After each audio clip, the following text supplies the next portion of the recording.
I found $3 million in an abandoned building. Just as I was about to take the money, my friend showed up and reminded me that it was time to leave work. Afraid that he would discover my secret, I quickly hid the money and pretended nothing had happened as I followed my friend out. I knew that once I left, I couldn't return here because the building was scheduled to be demolished in 2 hours. But I didn't want to miss this opportunity to get rich, as all my colleagues were clocking out. I used the excuse that I had forgotten my phone in the building to ask to return. I gave my friend the $100 I found and asked him to keep it a secret. Then I secretly returned to the abandoned building and went back to where I found the money. I excitedly pulled out the bag and opened it to check. Sure enough, it was filled with cash. This meant I could retire early without having to work. Just as I was looking forward to my future life, I heard the sound of someone smashing a wall next door. I peeked out cautiously to look and saw a blond man wielding tools to smash the wall. It was clear he was also after the money. I rushed back to the room, packed the money back into the bag, and then sneaked away from behind him. As I was heading downstairs with a large sum of money,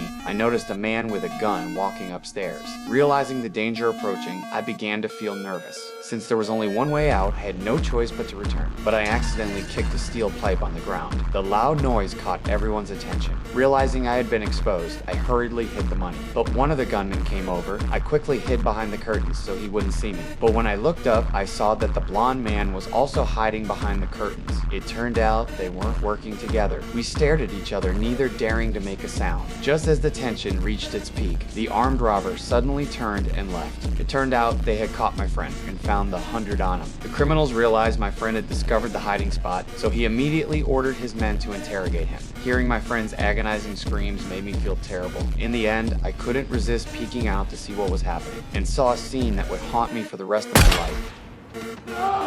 There.